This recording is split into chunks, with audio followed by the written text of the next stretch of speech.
আসসালামু আলাইকুম এভরিওয়ান, সবাই কেমন আছেন? আজকে আপনাদেরকে আমার নতুন একটা ব্লগে আমন্ত্রণ জানাচ্ছি।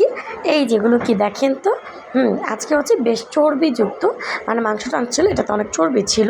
তো এটাকে একটু প্রসেসিং করে রান্না করার জন্য এই যেখানে পেঁয়াজ, কাঁচামরিচ, মানে কাঁচামরিচ যেটা পাকা মরিচ সেটা দিয়েছি, সকল ধরনের আদা, রসুন, মশলা, গোটা মশলা সব কিছু একসাথে ব্লেন্ড করে নিয়েছি। তারপরে এটা হচ্ছে তেলের মধ্যে একটুখানি তেজপাতা আর হচ্ছে গিয়ে দারচিনি ফোড়ন দিয়ে পুরো মশলাটা আমি এটার সাথে নেড়ে চেড়ে নিচ্ছি। হ্যাঁ, এটার মধ্যে কিন্তু আমি অবশ্যই পাকা মরিচ দেওয়ার কারণে এরকম লাল একটা কালার এসেছে, কারণ মরিচ বাটা কালারটা কিন্তু অনেক সুন্দর হয়। সো আজকে আসলে দেশের মতো খেতে মনে চাচ্ছিল, গ্রামের মতো। তো যাই হোক, আমার আশেপাশে অনেক নাইট গার্ড আছে, এই যে কুকুররা, ওরা একটু শব্দ করছে, ওদের সাউন্ডে কেউ বিরক্ত মনে করবেন না।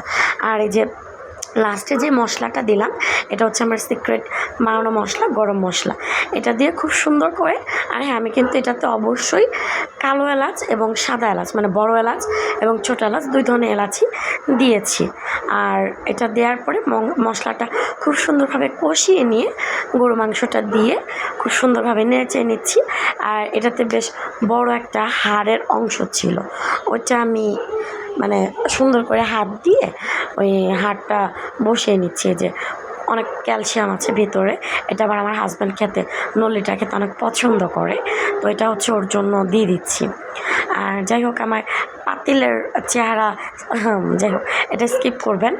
আজকে হচ্ছে ফ্রাই প্যানে করা হয় না, আজকে পাতিলেই রান্না করেছি। আর এটার সাথে এই যে লাল আলু যেটাকে বলি আমরা, লাল আলুটা দিয়েছিলাম।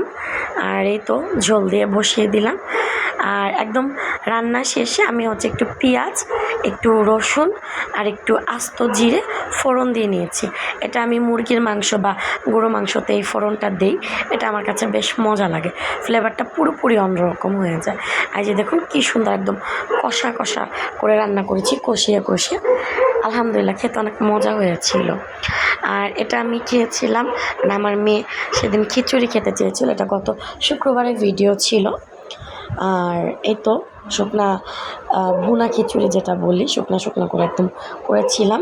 এটার সাথে এই যে মাখো মাখো এই গরু মাংসর তরকারিটা, সেই টেস্ট। আমি লেবু আর সালাদ ক্লিপে নিতে ভুলে গিয়েছিলাম। আর আজকে প্রচণ্ড গলা ব্যথা, বাট অনেক দিন ধরে ভিডিও দেওয়া হচ্ছে না, তাই আজকে এই গলা নিয়ে ভিডিও দিয়ে ভয়েস ওভার দিলাম। তো আমার রান্নাগুলো দেখতে আপনাদের কেমন লাগে সেটা জানাবেন, আর কী ধরনের রান্না দেখতে চান সেটাও জানাবেন। সে পর্যন্ত ভালো থাকবেন। আল্লাহ হাফেজ, টাটা, টেক কেয়ার।